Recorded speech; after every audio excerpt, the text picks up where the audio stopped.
Okay, so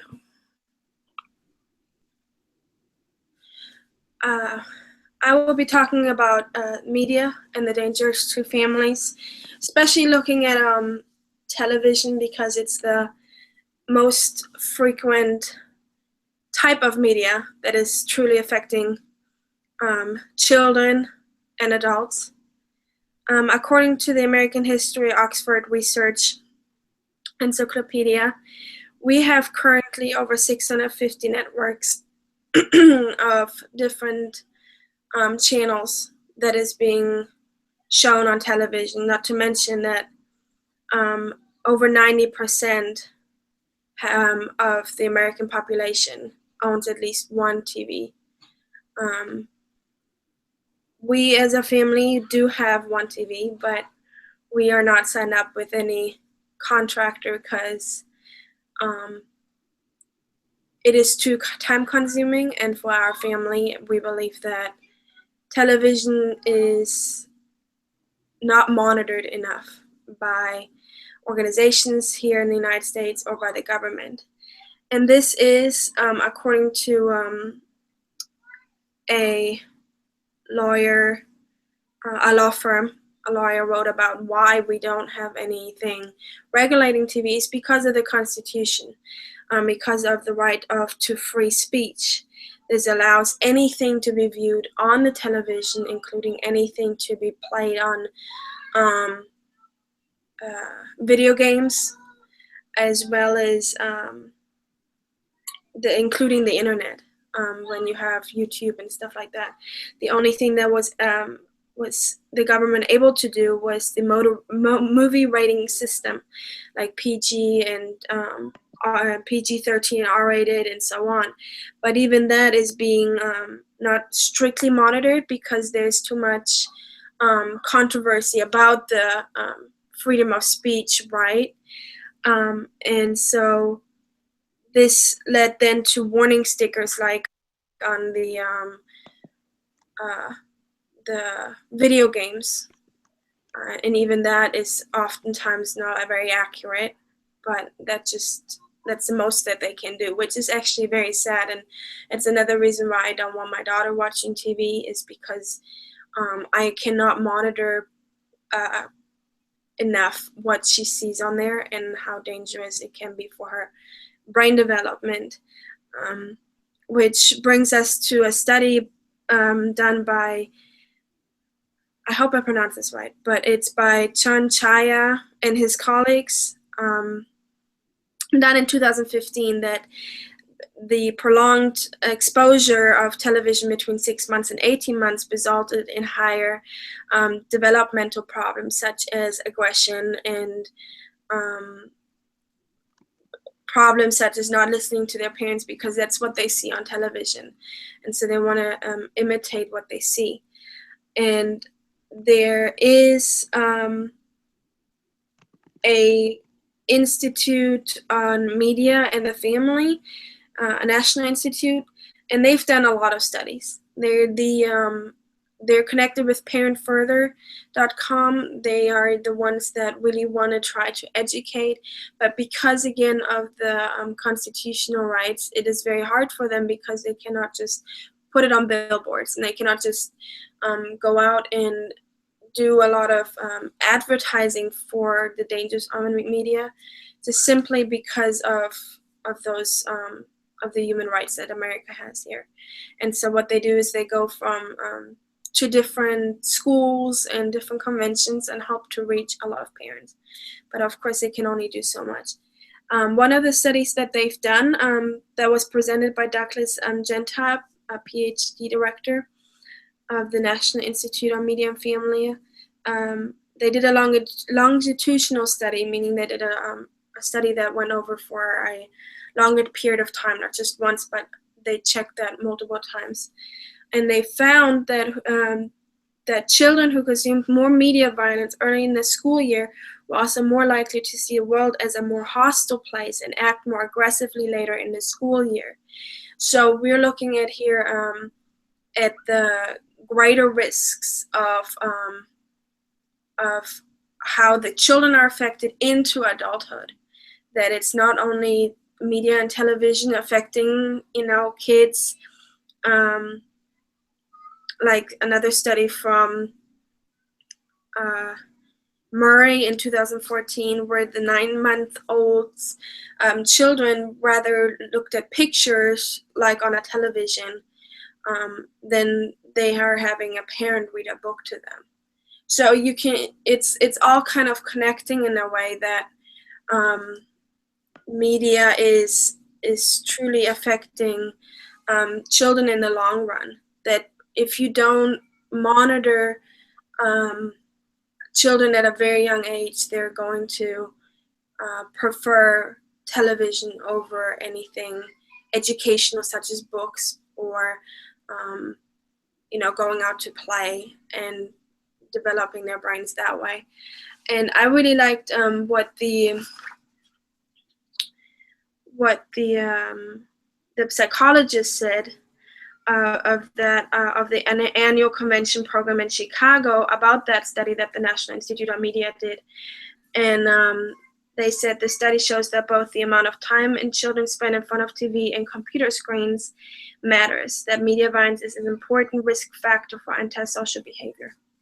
So just to wrap up, it is very important that we really watch what our children are doing, because it has an effect on their brain development, has an effect on how they view the world and how their relationships with other people are. And that goes on to how they develop into adulthood and how they raise their kids and stuff like that. And so, and that's it. Very good. That was very good. Okay, questions.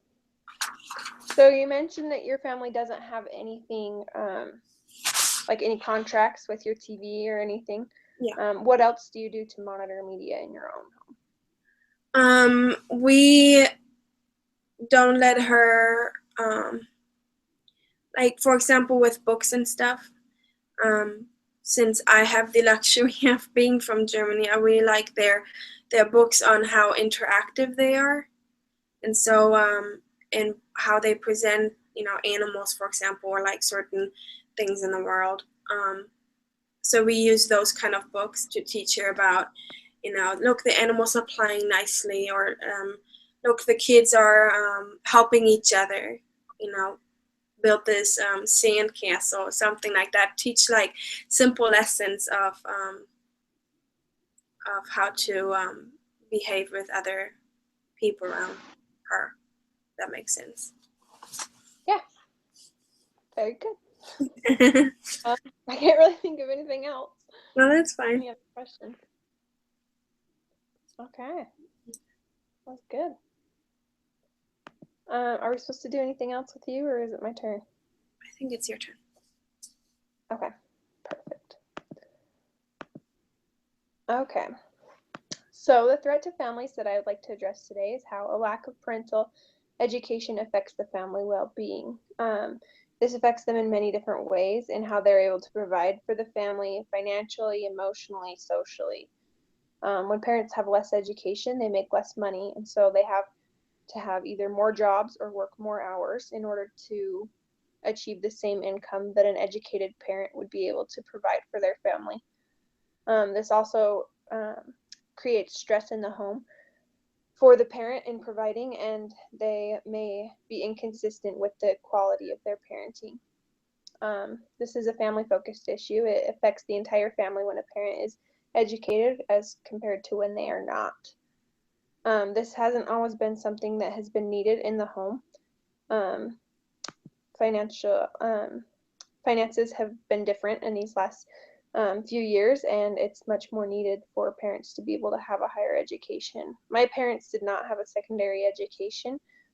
But they always strongly encouraged learning in our home. It was always known, as me and my 6 siblings grew up, that we would attend college and that we would graduate in order to provide for our family. My parents didn't want us to go through the same struggles that they went through to help provide for a family. And now that I am grown up, I live in Salt Lake with my husband, and I'm able to see many different families that come from many different places, and It's a very low-income area where we live, and this area is such in a place of poverty that they struggle to provide for their children, and it causes a lot of tension and stresses, and families often have broken up because of those.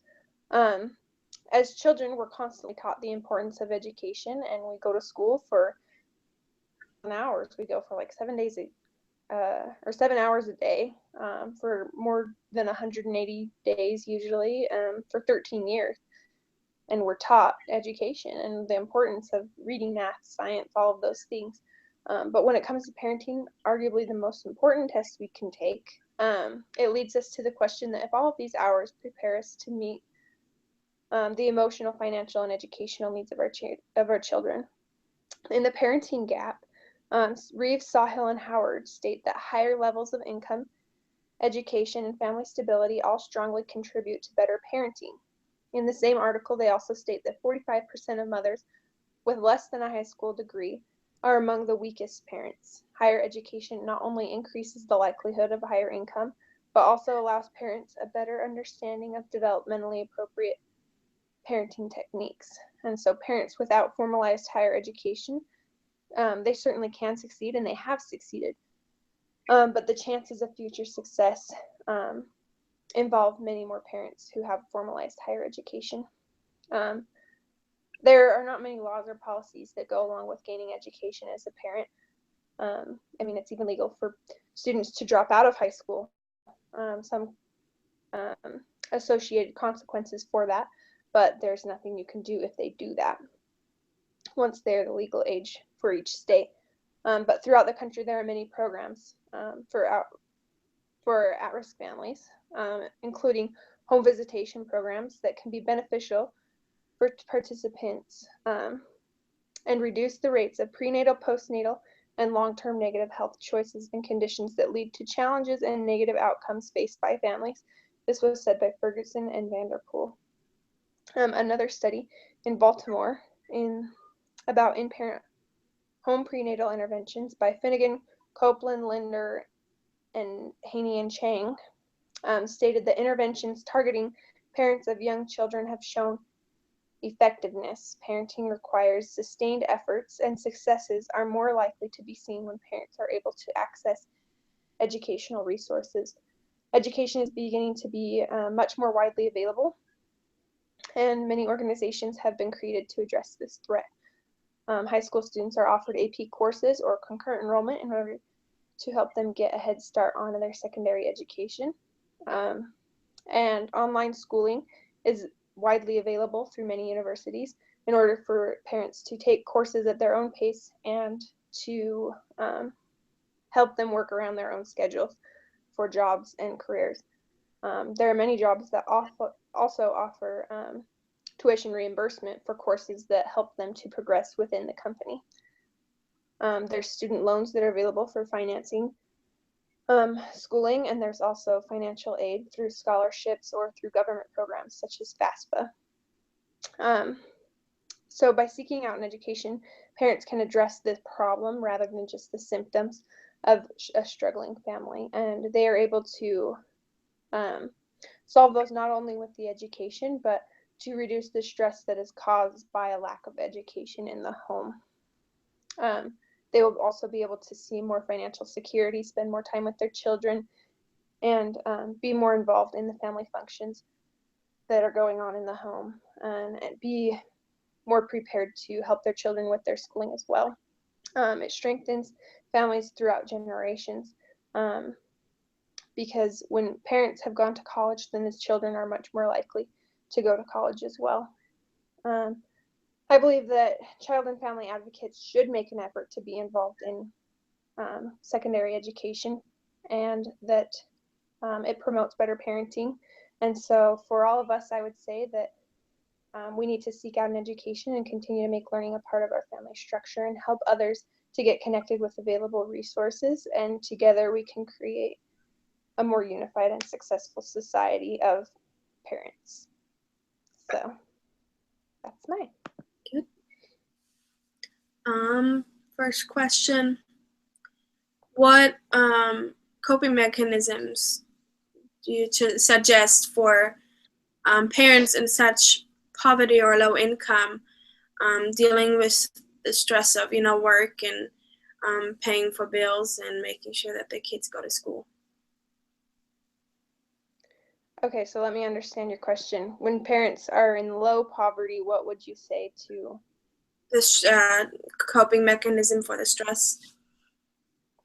Oh, I would say that being more open situation, children need to understand that the family maybe doesn't have the time or the resources to be able to do the things that they want, and then working as a family to create a goal that they can all work towards. If that's something that the parent wants to do, then involve the children in it. Have the children be reading and working on their homework as well when the parents are doing their homework.